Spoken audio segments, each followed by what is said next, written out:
Passe de Luiz Araújo para Pedro, 2-0 Flamengo contra o Bangu. Esse jogo terminaria 3-0. Mas um detalhe, talvez vocês não tenham percebido.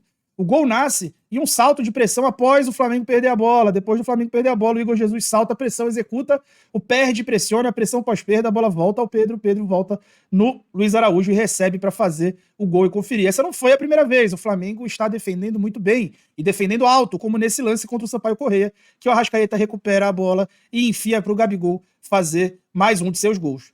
O Flamengo está marcando alto muito bem. Está concedendo poucas finalizações. É o time da Série A do futebol brasileiro que menos concede finalização certa por jogo. Isso também se dá pela capacidade do time marcar alto, seja executando a pressão pós-perda, seja fazendo a pressão alta. Uma métrica que mede isso é o PPDA. O PPDA nada mais é do que passes por posse de bola do adversário. E isso é medido pela quantidade de passes que os adversários dão no início das suas construções, nos 60% de campo mais recuados. Então, quando a gente olha para a base histórica desse dado, que começou em 2019 a ser mais observado no Flamengo, a gente nota que este, até aqui, é o melhor número da base histórica desse dado. Ou seja, sim, esse time do Tite até aqui marca alto com maior eficácia do que o time do Jorge Jesus, isso mesmo que você escutou. Na verdade, do que todos os outros times campeões que estão ali destacados na linha tracejada dourada. E vejam como 2023 tem o pior número de todos, muito ligado às tais férias, à parte física do time, às mudanças de técnico e preparador físico, que prejudicam demais. Mas o que eu te trouxe aqui para assistir não foi só essa parte mais trivial e estratégica sobre como o Flamengo tem marcado bem. Eu vou te mostrar logo mais no vídeo as estruturas de marcação alta do Flamengo, a estrutura do pé de pressão do Flamengo e uma curiosidade interessante, um segredo impopular sobre como o Flamengo marca e a eficácia que isso tem, que talvez não seja muito bem vista, mas é o que é. Então vem comigo falar sobre tática. Sem tatiquei! Primeiro a gente precisa saber diferenciar o que é pressão alta do que é perde e pressiona. A seguir eu vou te mostrar exemplo dos dois jeitos.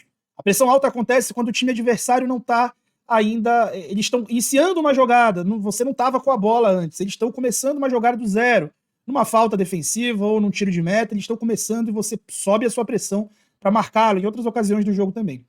O perde e pressiona, ou a pressão pós-perda, acontece quando você está com a bola, você está com a bola no campo de ataque, e aí você perde essa bola e tem 10 segundos para recuperar. Basicamente 10 segundos para recuperar. E aí você continua pressionando para tentar recuperar logo que você perde, porque estudos determinam que os times ficam mais sensíveis a perder essa bola logo que recuperam do que quando eles já estão com ela em posse. Então vamos mostrar isso aqui e eu lembro de te convidar a fazer parte do clube de membros do canal do Falso 9. Membros do canal do Falso 9 contribuem com R$5 por mês e ter acesso à transmissão tática, onde eu comento durante todos os jogos do Flamengo na temporada, taticamente o jogo, e também tem acesso a um chat comigo e com os outros membros. A gente juntos forma a maior comunidade fechada sobre tática no Flamengo. Então aproveita, vem comigo participar desse grupo. E vamos lá, diretão para campo, ver o que rola na pressão alta, no perde e pressiona, as estruturas e a curiosidade impopular, que tem sido o grande segredo do Tite, para conseguir marcar bem alto todos os seus adversários. Começando a mostrar a pressão alta, né? O Flamengo tem uma estrutura de pressão alta que mantém o Arrascaeta junto ao Pedro, numa linha com 2 jogadores, independente da saída do adversário. Se o adversário sai com 3 ou se sai com os 4, numa saída sustentada, invariavelmente esses 2 jogadores têm um encaixe mais zonal. E o Flamengo vai fazer encaixes mais curtos, diferente do que fazia, por exemplo, com outros treinadores. O Flamengo tenta fazer uma marcação alta mais zonal do que individual, que não é tão comum. Marcando, o Flamengo muitas vezes fica numa estrutura de 4-1-3-2. Uma estrutura que traz lembranças boas para o rubro-negro, especialmente lembrando do Jorge Jesus, que tinha também muito essa estrutura e também na marcação alta. O lateral, do lado em que está sendo atacado, para tentar ajudar que o Pulgar não se movimente tanto, já que o Gerson avança, né, para fazer um desses 3 jogadores no meio, geralmente salta para bater com o ponta adversário, o lateral adversário, e ser esse jogador que vai encurtar a marcação. Os 2 pontas, seja o Cebolinha, seja o Luiz Araújo, ficam responsáveis por vigiar o lateral adversário. Então, se alguém faz encaixe individual, geralmente são eles.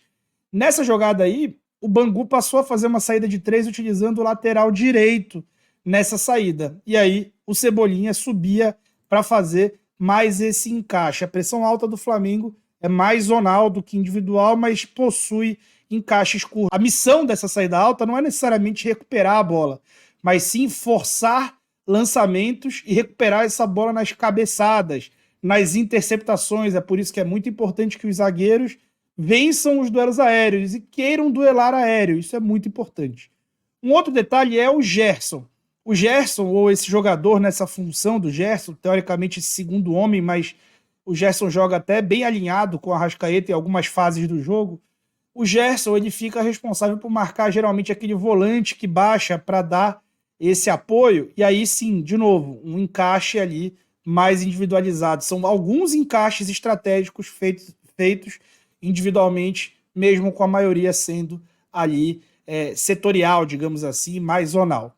Aqui, um detalhe, o passe para trás ativa um gatilho de pressão, ou seja, ativa uma necessidade de você correr para frente. O time todo corre para frente, surge esse rapaz entre as linhas, o Gerson corre para compensar, para não gerar espaço entre as linhas. E aí, nesse momento, aparece um 4-2-3-1, mas, na verdade, é o mesmo 4-1-4-1, que em algum momento se torna o 4-1-3-2, em outro momento um 4-3-3 ou um 4-2-3-1. É uma formação que pode variar conforme esses encaixes que eu mostrei para vocês.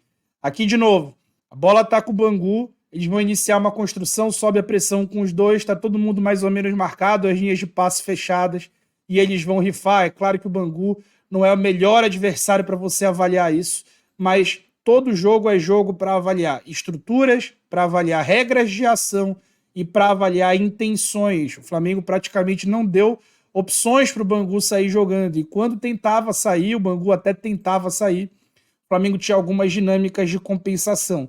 Aqui o Luiz Araújo sai da ponta quando identifica que o passe foi orientado para ser por dentro e reduz o espaço do passador, que consegue acionar de primeira aqui o lateral. Quando ele aciona de primeira, o Arrascaeta já leu a jogada e já fez ali o movimento de recuperar, entrega para o Gerson, que vai dar no Varela, e o Flamengo quase cria uma chance de gol, não criou, porque o Varela não conseguiu realizar o cruzamento bem feito. E isso vai acontecer outras vezes, esse time vai tentar sair jogando, o Flamengo vai subir a pressão, eles vão partir para um lançamento e vai acontecer a interceptação. Do lado do Léo Pereira é muito comum, e essa interceptação se tornou uma chance clara de gol, que o Pedro acabou não conseguindo finalizar bem. Outros momentos, isso também aconteceu, dessa construção, conseguir vencer um primeiro bloco e o Flamengo recuar um pouquinho. É de certa forma comum, mas sempre tentando preservar a proteção das linhas de passe para gerar justamente esse tipo de movimento quando recuperasse. Aqui o Cebolinha toma uma decisão ruim, mas o Flamengo consegue trabalhar ali uma recuperação de bola. Em via de regra, era muito raro o adversário conseguir sair, mas acontecia. E quando acontecia, o Flamengo precisava muito, especialmente dos dois laterais, que eram exigidos em um contra um, e aí a experiência deles contou bastante. O Varela foi o jogador que mais interceptou no jogo contra o Bangu.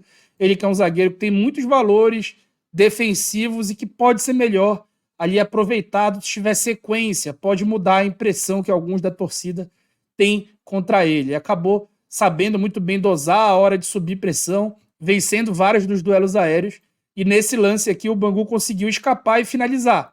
Estava impedido, o Flamengo conseguiu deixar o jogador impedido. Mas sim, essa pressão alta não é infalível. Sobre o perde-pressiona, ele está até melhor coordenado, faz mais parte da zona de conforto do time. Aqui a gente vai ver a jogada do segundo gol do Flamengo. O Arrascaeta sai dominando, perde a bola, o Flamengo recupera a primeira vez.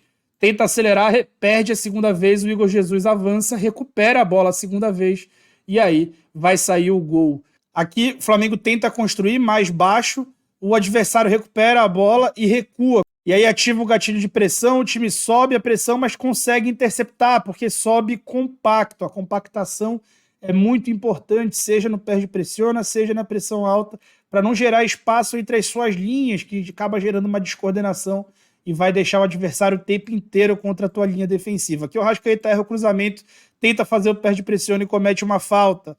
Aqui, de novo, Cebolinha tenta conduzir, perde a bola. Quando perde a bola, a ação imediata de dois jogadores que estavam na zona da bola, Arrascaeta e Luiz Araújo. E olha o que o Arrascaeta vai fazer, lembrando a postura dele de 2019 ali contra o River Plate, fazendo um carrinho limpo, recuperando a bola na bola. No lance seguinte, a gente já começa a ver um pouco desse macete, digamos assim, um pouco desse segredo impopular desse Flamengo. E o nome disso são faltas táticas. Aqui o Arrascaeta tentou fazer a falta, não conseguiu, o Gerson já veio pronto para dar um ipom no adversário. E isso foi acontecendo outras vezes. Todas as vezes que o adversário conseguia sair da pressão, o Flamengo fazia faltas. Aqui embaixo, aqui o Flamengo tentava marcar, e aí é o seguinte, gente, passa jogador ou passa bola. Você sobe tantos homens que eventualmente você não pode permitir que eles consigam sair. Aqui na parte inferior da tela a gente mostra o mapa de faltas do Flamengo.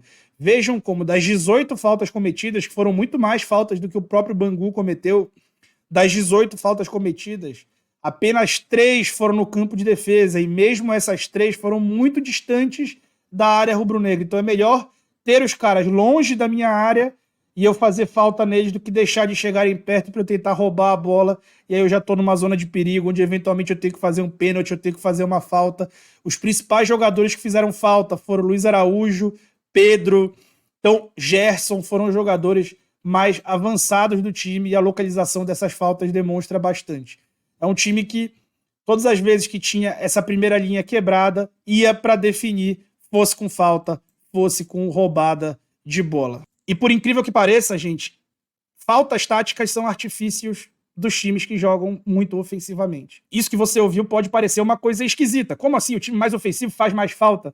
Isso mesmo. O Luke Hussey escreveu em 2012 um artigo, que eu vou deixar no link aqui na descrição do vídeo, sobre o grande Barcelona do Guardiola, que muita gente diz ser um dos melhores times da história. Pois bem, esse time era um time conhecido por cometer faltas táticas. O Luke Hussey fez uma análise aqui sobre densidade de faltas, que são as faltas por minuto que eu tô sem a bola. Ou seja, faltas que eu cometo por minutos de posse de bola que o adversário comete.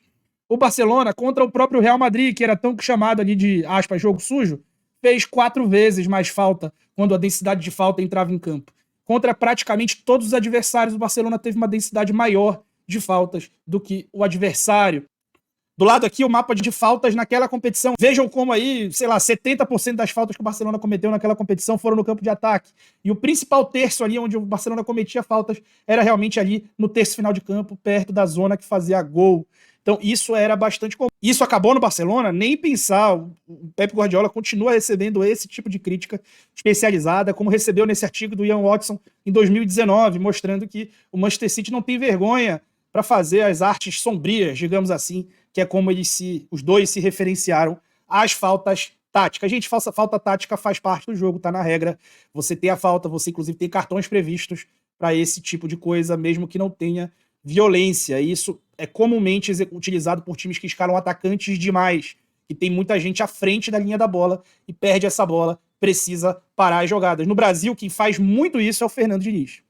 Quando a gente vai para o Flamengo olhar essas faltas táticas, a gente coloca, de novo, aquela base histórica de 2019 a 2024, a gente coloca a posse de bola do Flamengo em cada ano, na média, claro que a amostragem de 24 ainda é curta, e coloca a densidade de faltas nessa linha branca, que faz essas bolinhas brancas que trazem esses números que estão em amarelo. A gente pode notar que o único time que tem uma quantidade de densidade de faltas igual ao atual, até um pouquinho superior, é o time de 2020, e essa média foi puxada com a chegada do Rogério Ceni, a partir do momento em que ele utiliza o Diego Ribas de primeiro volante, o Ilharão na zaga, o time fica muito ofensivo, muitos jogadores sem característica de marcação.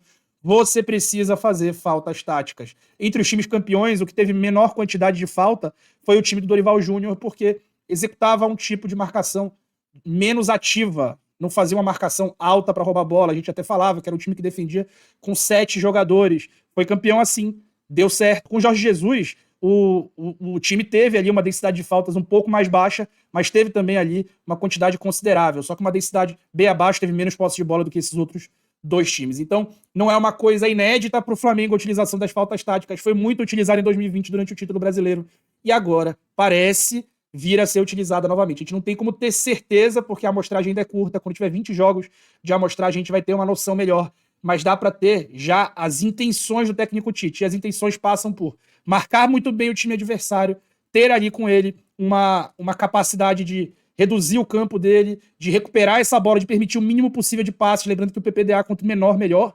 E aqui O Flamengo está disparadamente com um PPDA muito menor, ou seja, posse de bola do adversário, permitindo muito menos passes na saída de bola do adversário, mesmo já tendo enfrentado 2 clássicos, né? Então, a amostragem é curta, mas você já tem 2 clássicos. O peso desses clássicos nessa amostragem curta já puxaria muito número, mas nos 2 clássicos, o PPDA de Botafogo e Vasco foi ainda menor do que esse aqui destacado. O time vai muito bem defensivamente, por isso, apesar disso, com isso, eu diria que com isso é uma coisa integrante da defesa do Flamengo. O Flamengo do Tite, entre os times da Série A até aqui, em média, é o primeiro em duelos ganhos percentuais, é o primeiro em número de duelos defensivos, ou seja, em quantidade, é um dos times que mais combate na Série A, é o primeiro que consegue conceder menos chutes certo contra e é o primeiro em menos gols sofridos, ou seja, é uma das equipes que melhor se defende no país e é uma das equipes que de forma mais agressiva se defende no país, lembrando que essa não é exatamente uma característica do técnico Tite, que parece se modernizar ao longo do tempo, parece se atualizar, parece ter novas ideias ou respeitar um pouco daquela que foi a cultura do Flamengo com o Jorge Jesus e o que a torcida gosta de ver nesse momento da história do Flamengo como seu estilo de jogo favorito. As faltas táticas em um jogo ou outro alguém pode falar, mas é parte do jogo e, como eu mostrei para vocês, grandes times de grandes técnicos ao longo da história utilizam e utilizaram deste artifício. Faz parte da regra, não há o que falar. É muito mais inteligente você saber parar um jogo ali sem violência, mas parar um jogo ali para evitar conceder uma chance do que você deixar esse jogador chegar até as imediações da sua área e fazer gol. As faltas táticas existem em qualquer esporte.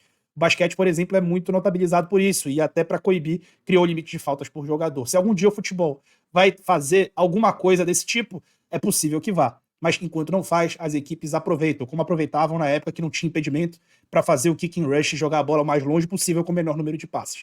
O futebol muda conforme as características físicas dos atletas evoluem, o equipamento de jogo evolui, os gramados evoluem, a alimentação evolui, a fisiologia evolui e tudo evolui. Então, se algum dia esse rodízio de essas faltas táticas forem proibidas, alguma outra estratégia terá que ser criada. Enquanto não existe, joga-se o jogo. E o Flamengo de 2024 precisa ser campeão.